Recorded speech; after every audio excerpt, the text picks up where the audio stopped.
so, sure, Eastwood.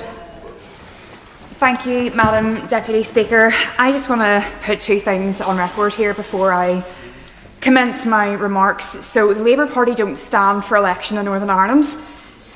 We do not have elections next week or the week after. So everything I'm about to say has got absolutely nothing to do with a so-called political stunt. But everything to do with the integrity of this House. And by the way, I find patronising the context that we shouldn't be discussing these things because the government of the day want to get on with the cost of living. I have had 2 car bombs at the edges of my constituency in the last 5 weeks, so believe me, there are much bigger things that I would prefer to be talking. All right, guys, this speech didn't begin like ordinary political drama. From the very first seconds, the atmosphere inside Parliament turned explosive. The Speaker made it crystal clear that this was not about elections, publicity, or cheap political stunts. Instead, he framed the entire issue as a direct threat to the integrity of government itself.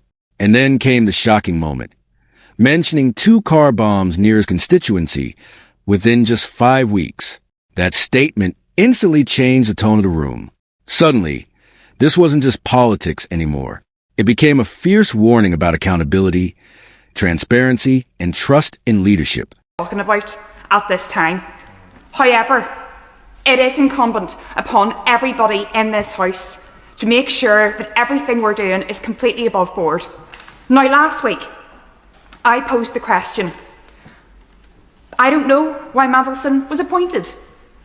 Prime Minister then said it was a mistake. But here's what I don't understand. Everything that was out there about Mandelson that would have been cause for concern was open source material. It was out there. Peter Mandelson wouldn't have survived the vetting for a kids' football club. And rightly so.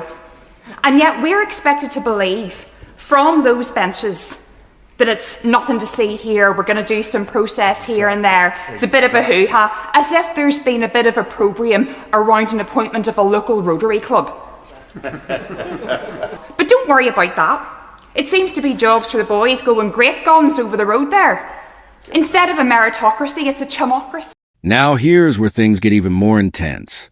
The Speaker questioned how a controversial appointment was ever allowed to happen in the first place.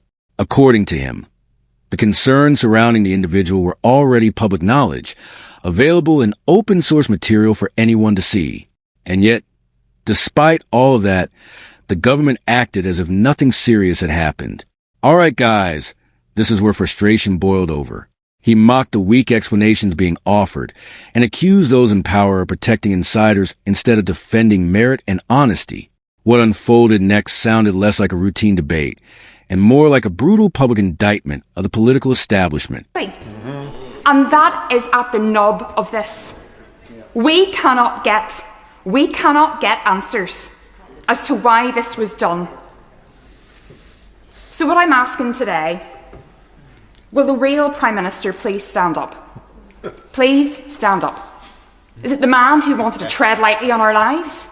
Is it the man who promised a decade of national renewal? Is it the man who said that he was going to do things by the book and better? Because in my nearly 2 years here, I have not seen that. This should not be about party politics. This should be about doing the right thing. And I'm here as one member of my party. So I'm aware that I'm speaking from a place of privilege myself. But believe you me, there's a stink here. And the public smell it. And if we're serious about getting better in terms of making our constituents' lives better, in terms of proving that this place can deliver, well, every single person here today has a choice. Make the right one. But trust me, the final section delivered the hardest punch of all. The Speaker directly challenged the Prime Minister, demanding to know who was truly leading the country and whether any of the promises about honesty and national renewal still meant anything. The anger in the chamber became impossible to ignore. He insisted this should never be reduced to party politics because, in his eyes, the public could already smell the stink surrounding the controversy. And then came the closing message. Sharp, aggressive, and unforgettable. Every person in Parliament, he declared, had a choice to make: stand for integrity or become part of the problem.